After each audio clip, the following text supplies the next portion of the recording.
Primeira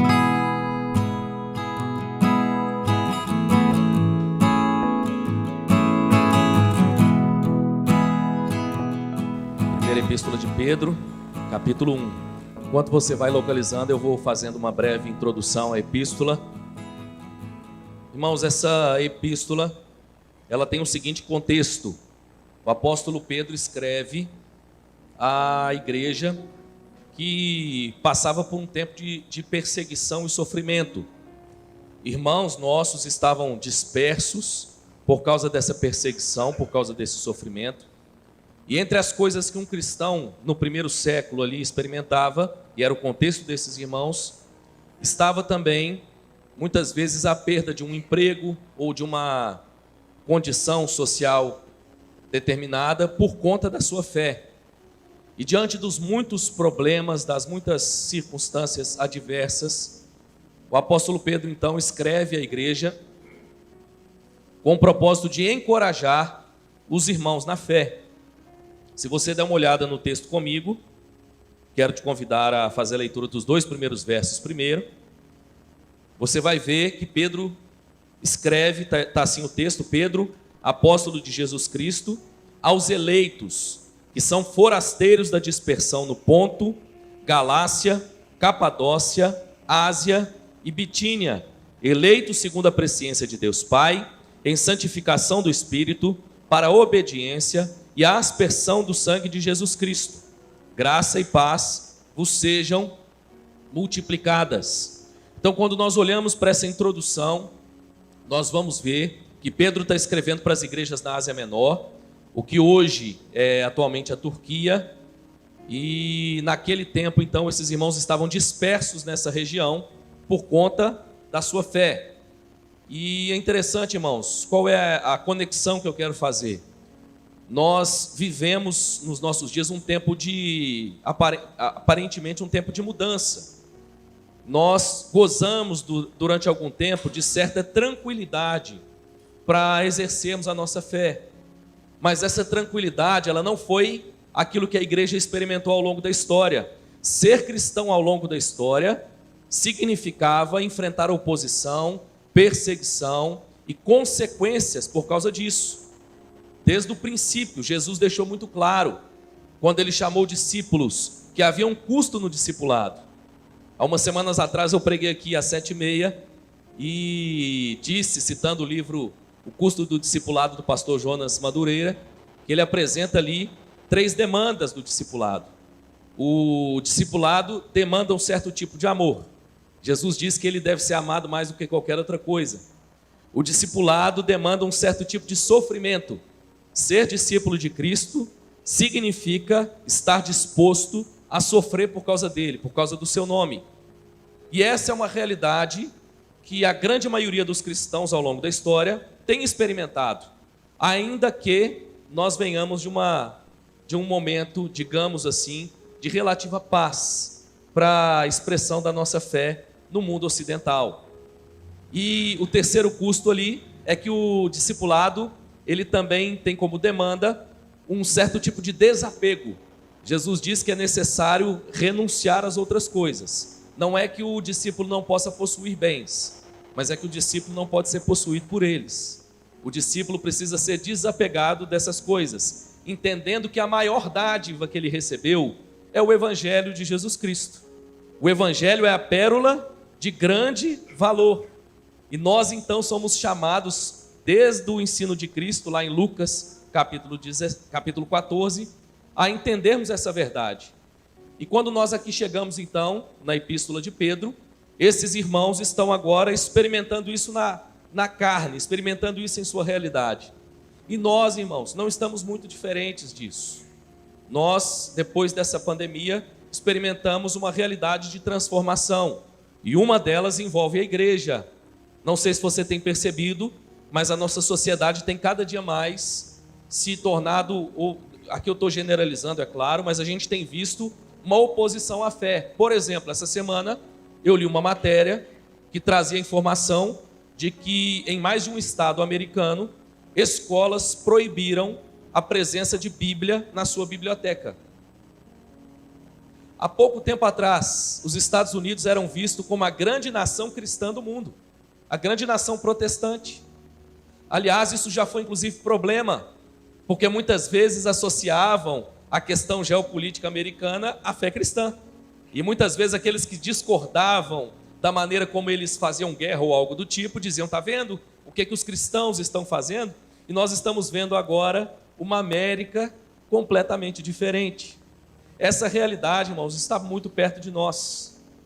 Nós já temos experimentado de maneira pública, não sei se você tem visto isso nas redes sociais, às vezes um jornalista, às vezes alguém que detém o uso da palavra em alguma esfera, que agora claramente ataca a fé cristã e encontra inclusive apoio de muitas pessoas. Essa realidade está cada dia mais perto de nós. Mas eu não quero aqui ser o profeta do caos e tratar simplesmente dessa realidade e dizer que eu a desejo, que eu desejo que a igreja evangélica experimente uma perseguição. Eu entendo, irmãos, que isso é bobagem, isso é imaturidade. Nós desejamos que a nossa fé possa ser vivida da maneira mais pacífica, tranquila. É possível. No entanto, a gente reconhece que a realidade do evangelho é, de certa forma, de se opor a um mundo caído. E na medida em que esse evangelho contrapõe a realidade dessa sociedade, naturalmente essa sociedade irá reagir. Costumo dizer que a grande questão do mundo com a igreja é que a igreja ela é um entrave para que as pessoas possam pecar em paz.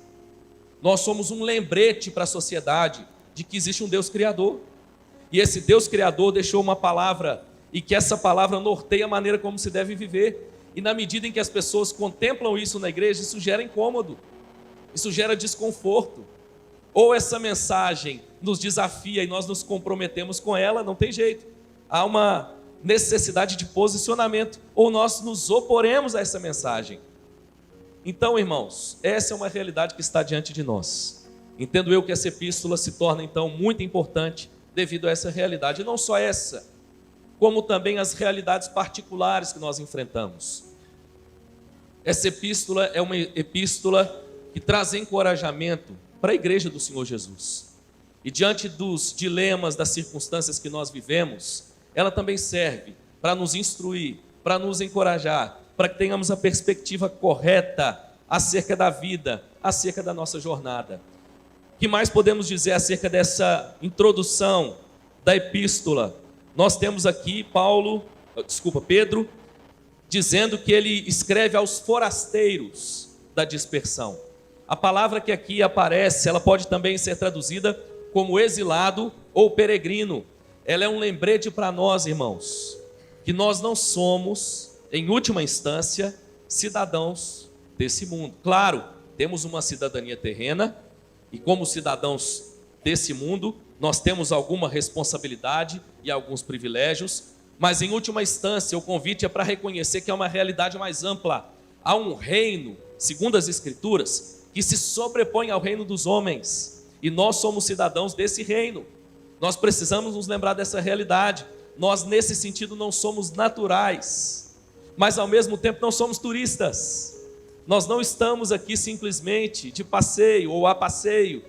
Nós estamos aqui, como diz Pedro, como peregrinos e forasteiros em uma terra estranha. Estamos aqui cumprindo um propósito, cumprindo uma missão. Pedro ainda vai, no início da epístola, dizer que ele escreve aos forasteiros da dispersão. Essa palavra que era bastante conhecida no contexto judaico, e aqui nós então já identificamos que o primeiro público para quem Pedro escreve eram judeus convertidos. Essa palavra significava a dispersão por causa da fé. Os judeus experimentaram ao longo da história, por diversos fatores, a dispersão pelas nações. Basta você dar uma olhada, por exemplo, para o Pentecostes, para que você veja a maneira como ali nós temos a reunião desses judeus, mas agora cada um de um lugar, cada um falando uma língua, e eles então vêm para adorar ao Senhor em Jerusalém, a festa, vêm participar da festa ali em Jerusalém. E da mesma forma ele está dizendo aqui que essa é a realidade dos cristãos, forasteiros e peregrinos, dispersos muitas vezes pelo mundo. É para esse povo que ele escreve, e eu diria que de certa forma nós estamos entre esse povo. que ao redor do mundo se identifica com a mensagem da cruz e adora ao Deus das Escrituras. Pedro ainda vai destacar aqui, irmãos, o fato de que esses irmãos foram eleitos por Deus. Pedro está dizendo aí no verso 2, eleitos segundo a presciência de Deus, em santificação do Espírito, e assim por diante. Nós presbiterianos prezamos tanto por essa doutrina tão bela da eleição, e tem gente que diz que ela não tem nenhum sentido prático. Pedro está baseando aquilo que ele vai trazer de maneira prática para a igreja, nessa afirmação de que ele escreve para aqueles que foram eleitos. É interessante que o texto fala sobre a eleição, tendo como base a presciência de Deus. Alguns entendem que aqui a Bíblia estaria falando de Deus vendo a fé daqueles que se converteriam. Mas aqui, na verdade, irmãos, o texto está apontando para a realidade de que quando Deus elege o seu povo, nenhuma pessoa havia ainda. A eleição acontece antes da criação. Não só a eleição, a própria redenção, conforme a doutrina, conforme o ensino de Pedro na sua epístola, o plano eterno de Deus de redenção acontece antes da criação. Alguém já disse por aí que antes que houvesse luz, Deus disse: haja cruz. E ele então chama a atenção a essa realidade. Ele escreve para a igreja, ele escreve para judeus dispersos por causa da fé, mas também para gentios. Isso fica mais claro no segundo bloco do texto que nós não vamos ler hoje, pela maneira como ele diz que essas pessoas, que esses irmãos deveriam se santificar e não voltar à maneira como viviam anteriormente, na sua ignorância. Essa ignorância que ele menciona aponta para a ideia de que eram pessoas irreligiosas, gentios, que foram alcançados com a mensagem do Evangelho.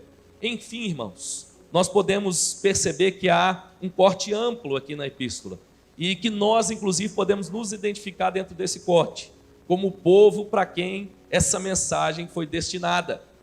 Nós ainda vemos uma última informação importante nessa introdução, que é o fato de que a epístola começa afirmando que o seu autor é o apóstolo Pedro. E por que eu digo que isso é importante? Porque não sei se você sabia, mas Pedro é o nome mais citado no Novo Testamento, entre os apóstolos. Nós temos no Novo Testamento o nome de Paulo sendo citado 162 vezes. Se você pegar o nome de todos os outros apóstolos juntos, nós temos 142 citações. Mas só o nome de Pedro, irmãos, aparece 210 vezes. Pastor, isso é porque Pedro é mais importante? Não é isso que eu quero dizer. Não é isso que eu entendo que a teologia do Novo Testamento nos ensina. Mas é porque Pedro recebeu uma missão muito clara de Jesus. Lembre-se, primeiro, Pedro foi aquele que trouxe aquela informação preciosa quando Jesus perguntou o que os homens diziam a seu respeito. E ele então vira para eles, para os discípulos, e diz: e vocês, o que vocês dizem? E Pedro diz: tu és o Cristo, o Filho do Deus vivo. E Jesus então diz para ele: essa informação não é sua, Pedro, você recebeu do alto, e é sobre essa verdade que eu edificarei a minha igreja.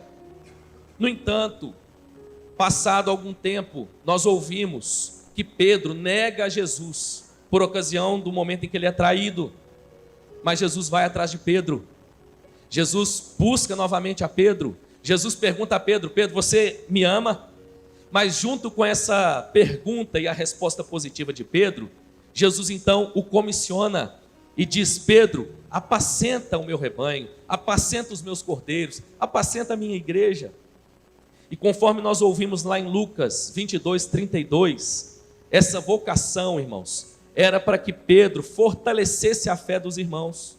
Lucas 22, 32 diz isso: tu, pois, fortalece os teus irmãos. E Pedro é, irmãos, esse homem de Deus, que cumpre cabalmente essa missão que recebeu. Ele olha para uma igreja que sofre, e ele então agora, como pastor que era, ele traz para essa igreja uma mensagem de esperança, uma mensagem de consolo, uma mensagem de renovo. Louvado seja Deus porque essa mensagem chegou até nós. Quando nós olhamos então para essa epístola, eu quero ler com você o verso 3 ao verso 12. Nós vamos encontrar aqui então uma mensagem muito preciosa. Primeira epístola de Pedro, capítulo 1, a partir do verso 3. Diz assim a palavra de Deus: Bendito Deus e Pai de nosso Senhor Jesus Cristo, que segundo a sua muita misericórdia, nos regenerou para uma viva esperança, mediante a ressurreição de Jesus Cristo dentre os mortos, para uma herança incorruptível, sem mácula, imarcessível, reservada nos céus para vós outros, que sois guardados pelo poder de Deus, mediante a fé, para a salvação preparada para revelar-se no último tempo. Nisso exultais, embora no presente, por breve tempo, se necessário, sejais contristados por várias provações, para que, uma vez confirmado o valor da vossa fé, muito mais preciosa do que o ouro perecível, mesmo apurado por fogo, redunde em louvor, glória e honra na revelação de Jesus Cristo, a quem não havendo visto, amais, no qual não vendo agora, mas crendo, exultais com alegria indizível e cheia de glória, obtendo o fim da vossa fé, a salvação da vossa alma.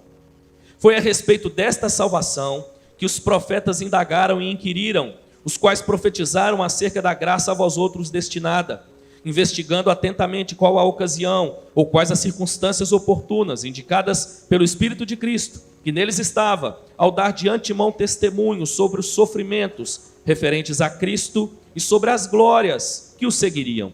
A eles foi revelado que não para si mesmos, mas para vós outros ministravam as coisas que agora vos foram anunciadas por aqueles que pelo Espírito Santo enviado do céu vos pregaram o Evangelho, coisas essas que anjos anelam prescrutar. Esse belo texto, irmãos, traz para nós então uma mensagem preciosa.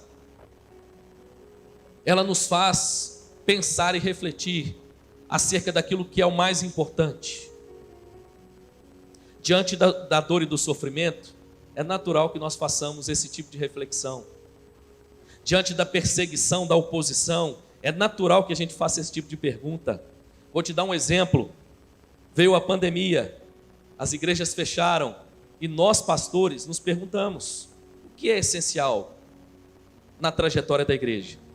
O que é mais importante? O que nós não podemos perder de forma alguma? E Pedro, então, aqui, irmãos, vai dizer para nós que o que há de mais importante é a nossa salvação em Cristo. Esse é um presente incomparável. Eu quero te convidar a olhar para ele novamente e celebrar essa verdade. Pedro nos convida, então, a celebrar esse presente, contemplando a realidade da salvação do peregrino. Qual é a realidade da salvação do peregrino? Porque às vezes pode nos parecer distante daquilo que é a vida prática. Ouvimos um sermão, ouvimos uma mensagem e ela fala sobre salvação, pastor, mas como isso se aplica a tudo isso que eu tenho vivido? E Pedro então está aplicando isso à realidade desses irmãos. Primeiro, ele nos convida a perceber, irmãos, a realidade futura da salvação do peregrino, nos versos 3 a 5. Ele diz que o bendito Deus e Pai de nosso Senhor Jesus Cristo nos regenerou para uma viva esperança. Pedro está apontando para o futuro, está dizendo que a esperança do cristão é viva. Pedro chega a dizer que essa esperança se manifestará no tempo e na história. Nessa passagem nós temos aqui ainda, no verso 7, no final dele, a afirmação de que Jesus Cristo volta para buscar a sua igreja. Ele fala sobre a revelação de Jesus Cristo. Nós temos então um convite de Pedro para contemplarmos a realidade futura da nossa salvação. Aqui, irmãos, nós somos convidados a entendermos e a refletirmos sobre essa verdade, a verdade da salvação do cristão. E qual é a verdade? Didaticamente falando, é a realidade de que nós fomos salvos, nós estamos sendo salvos e nós seremos salvos. Contemplando então primeiro essa realidade futura, Pedro está convidando esses irmãos que sofrem a olharem para o seu próprio sofrimento, para a sua realidade presente e contemplar que isso tudo é passageiro. Isso tudo vai passar. Isso tudo é perecível. E ele convida esses irmãos a mirarem os seus olhos em Cristo e na eternidade, contemplando o dia e o momento em que tudo isso vai passar. O convite de Pedro, irmãos, é para que nós contemplemos a realidade da salvação do peregrino. As outras coisas podem perecer, mas a nossa salvação não perece. Pedro vai dizer isso, aí a partir do verso, vai discriminar isso no verso 4, mostrando, irmãos, a realidade de uma salvação que culmina numa glorificação. Pedro vai dizer, por exemplo, que essa dádiva, esse presente que nós recebemos, essa salvação, ela aponta para a realidade de uma herança que é incorruptível. O que significa essa palavra? Significa que essa herança não corrói, ela não perece, ela não deteriora. É interessante porque existem nos nossos dias algumas escolas teológicas que contemplam a salvação do cristão e entendem de maneira equivocada que essa salvação ela é circunstancial. Entendem que essa salvação ela pode ser perdida. É interessante porque a esperança que nós ouvimos aqui, irmãos, ela é viva.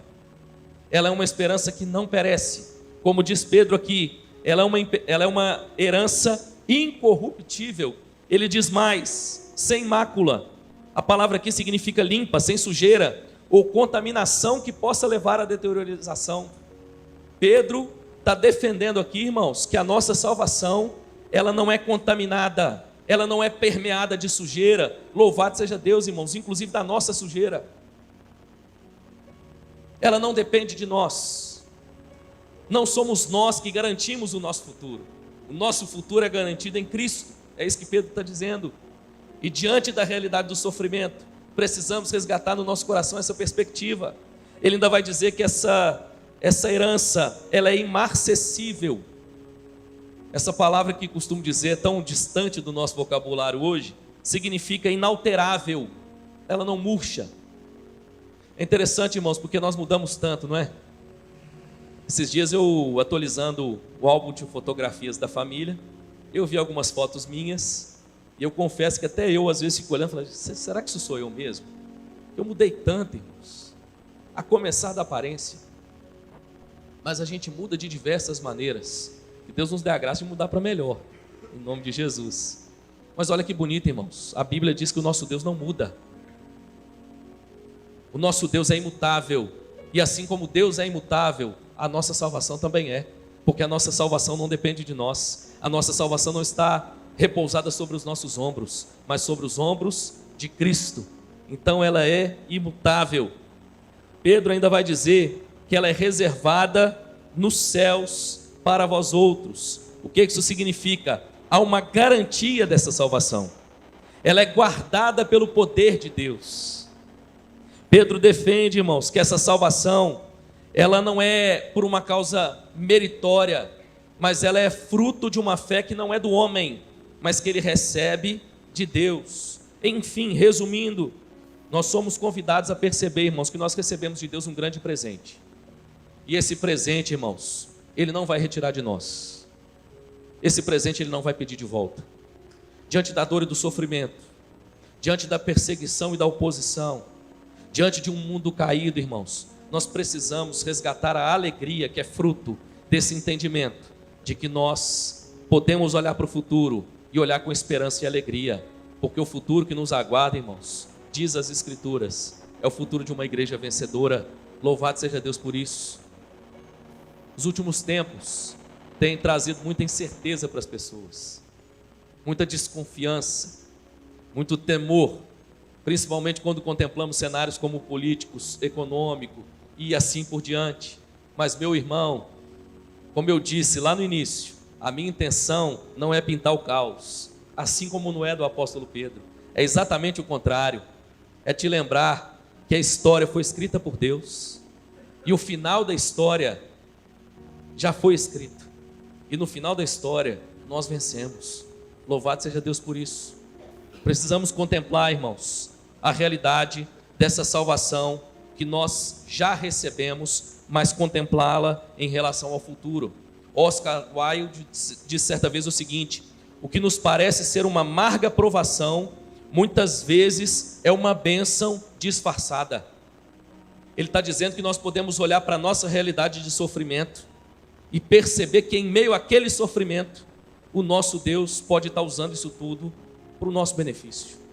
Pedro está dizendo isso. Contemplem o futuro, e o futuro de vocês é o futuro de uma igreja que vence, é o futuro de uma igreja que, pela graça de Deus, supera a adversidade.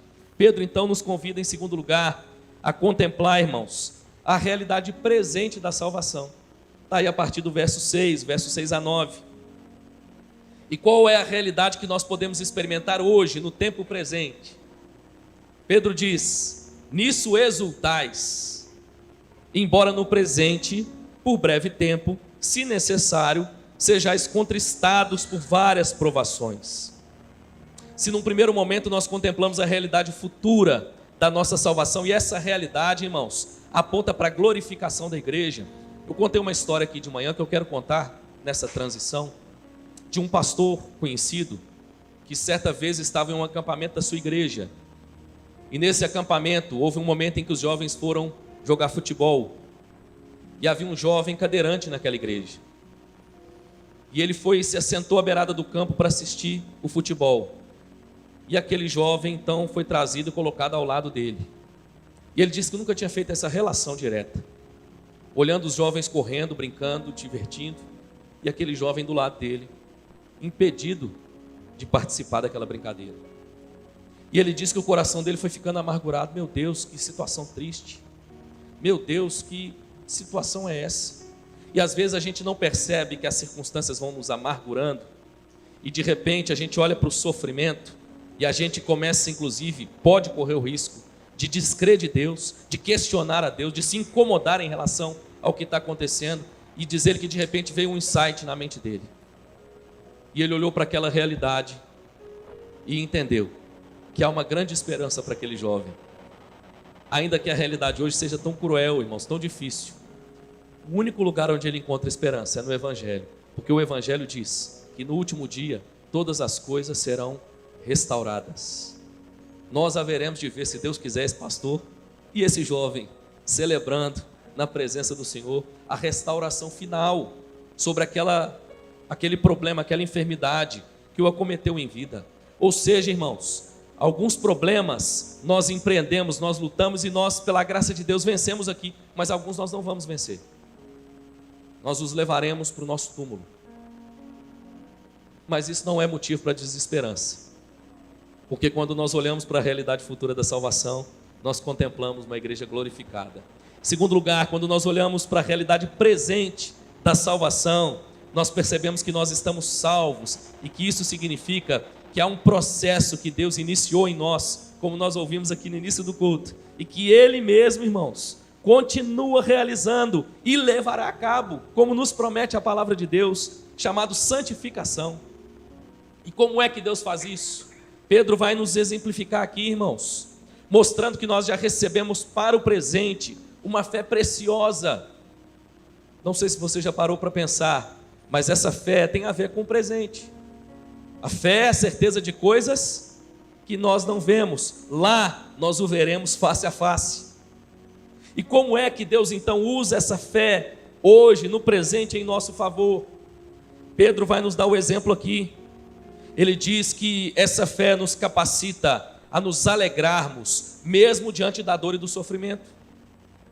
Ele diz que esses irmãos então podem exultar, podem celebrar, podem se alegrar, e isso por si só já é um grande presente dessa fé.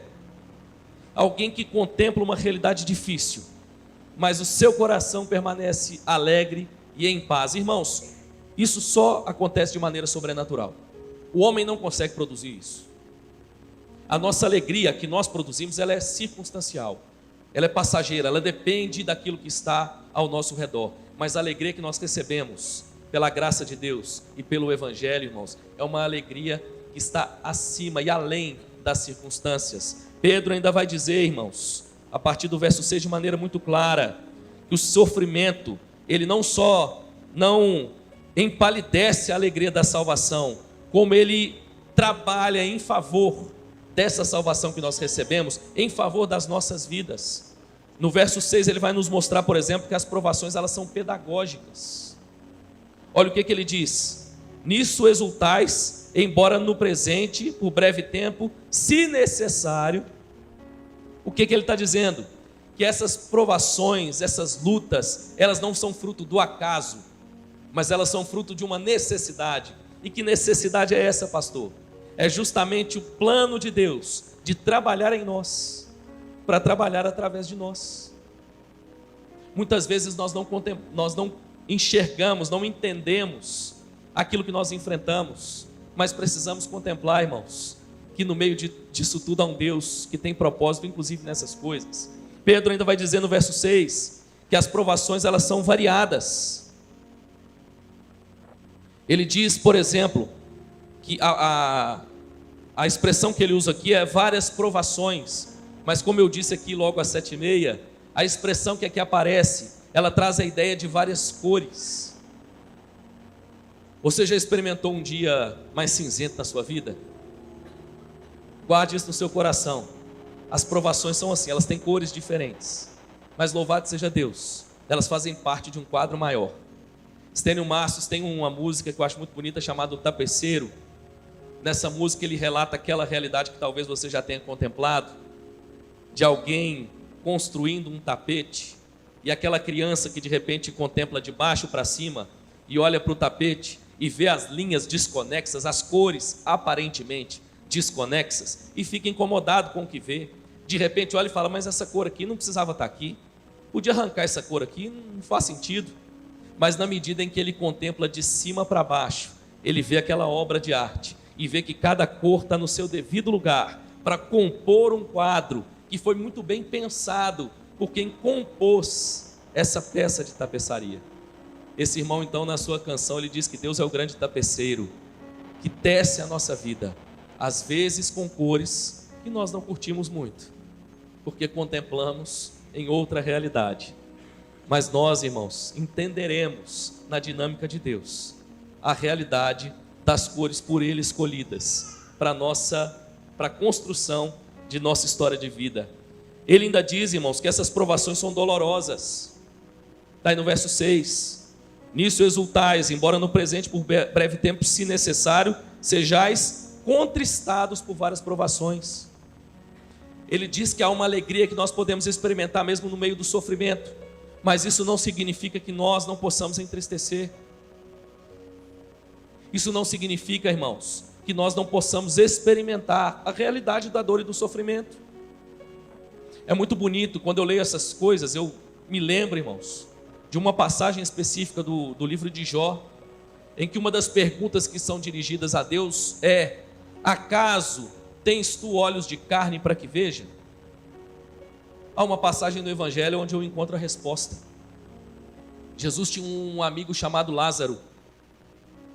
Alguém vem até Jesus e diz assim: mestre, está enfermo aquele a quem amas. Eu já acho esse texto maravilhoso, porque ele mostra para nós que a enfermidade não é ausência do amor divino. Mas Jesus então se demora, e quando ele chega em Betânia, já tem 4 dias que Lázaro foi sepultado. Jesus sabia muito bem o que ele estava fazendo em Betânia. Ele foi ali sabendo que ele ressuscitaria Lázaro. Mas no entanto o texto diz que as suas irmãs vieram, primeiro Marta e depois Maria, e ambas se prostram aos pés de Jesus e choram diante de Jesus. E Deus responde a pergunta do livro de Jó: acaso tens tu olhos de carne para que veja? E Jesus responde: sim. O texto diz que Jesus chorou. Olha que coisa, irmãos. A realidade do sofrimento é assim, irmãos. Arranca às vezes lágrimas de nós, pode abater de certa forma o coração. Essa é uma realidade presente, mas que bom saber que o choro dura uma noite, mas a alegria vem ao amanhecer. Pedro ainda nos mostra, irmãos, que essas provações elas são passageiras. Que notícia boa! Ele diz que nós somos contristados por breve tempo. Vai passar, é o que Pedro está dizendo. Precisamos manter firme o nosso coração nessa realidade. Quando sofremos, temos a sensação de que o tempo parou. Parece que há muito tempo a gente está sofrendo. Mas nós precisamos contemplar essa realidade, afirmada por Pedro. A nossa leve e momentânea tribulação. Pedro ainda nos diz finalmente que essas provações, irmãos, elas são proveitosas. Olha o verso 7. Para que, uma vez confirmado o valor da vossa fé, muito mais preciosa do que ouro perecível, mesmo apurado por fogo, redunde em louvor, glória e honra na revelação de de Jesus Cristo. O que Pedro está dizendo é que essa fé, ela é depurada, ela é apurada pelo fogo da provação. E ela redunda em louvor, honra e glória ao nome de Jesus. É interessante, irmãos. Eu citei de manhã, eu vou citar de novo. Depois eu vou pesquisar para lembrar quem é o pastor. Eu vi alguém citando uma frase essa semana que ouviu de um determinado pastor. Eu sei mais ou menos aqui, tenho ideia de quem seja, mas não vou correr o risco de me equivocar. Esse pastor perdeu um filho. E no meio da dor e do sofrimento, o primeiro culto da igreja, na semana em que ele tinha perdido o filho, em que ele subiu para pregar e para dirigir o culto, ele virou para a igreja e disse o seguinte: irmãos, eu estou aqui para adorar o Senhor. Sabe por quê? Porque vai chegar o dia em que eu só vou adorar mediante o benefício que Ele vai me dar. Hoje eu tenho o privilégio de adorar em meio à dor. Você já parou para pensar nisso? Nós só temos a oportunidade de fazer isso no presente, irmãos. Lá na glória eterna com o Senhor, só bênção, só alegria, não haverá mais choro, não haverá mais pranto. Mas hoje, irmãos, nós temos a oportunidade para, em meio ao sofrimento, demonstrar uma fé mais madura, mostrar para o mundo, irmãos, que nós recebemos uma fé que se sobrepõe a toda a realidade caótica na qual nós vivemos. O mundo pode estar em caos, mas Cristo reina soberano sobre todas as coisas. E a igreja do Senhor Jesus, ainda que seja em meio a lágrimas, ela exulta em Cristo. E ela entende que a sua fé, ela é depurada e usada para que Cristo seja glorificado em meio à dor e ao sofrimento. Nós então caminhamos para o fim e contemplamos ainda a terceira e última realidade da passagem.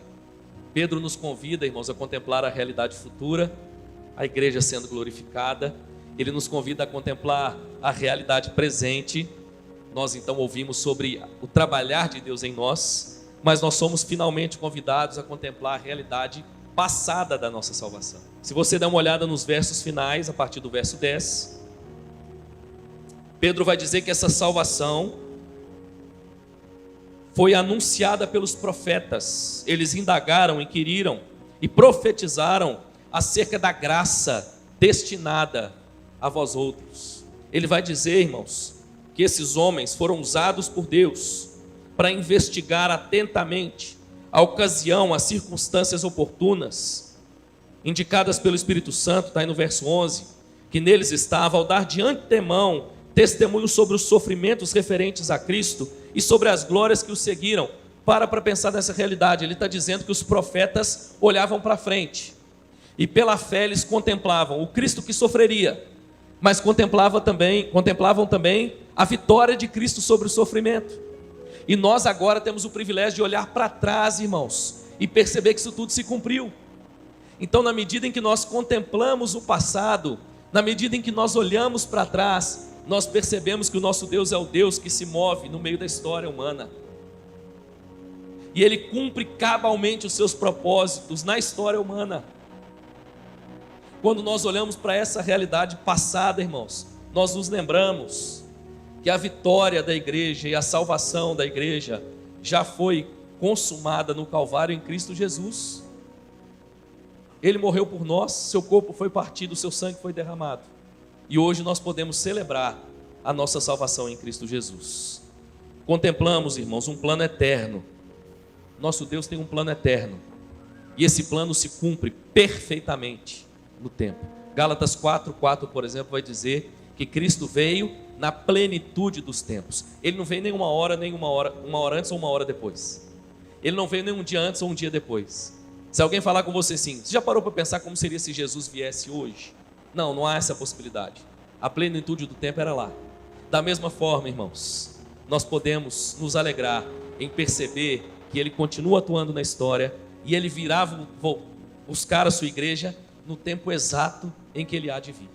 Quando nós contemplamos o passado, nós percebemos a realidade de um Deus que cumpriu cabalmente o seu plano ao longo da história, ao longo dos séculos. Tantos homens em lugares diferentes, culturas diferentes, e Deus os chamou e os usou, e o plano de Deus se cumpriu perfeitamente. E nós então nos alegramos ao perceber que Ele continua sendo o Senhor da história e levará tudo a bom termo, em nome de Jesus. Amém, meu irmão? Recebemos um presente incomparável. Diante das coisas que perecem, que nos causam dor e sofrimento, lembre-se dessa verdade. Temos uma salvação plena, perfeita, garantida pelo nosso Salvador, Jesus Cristo.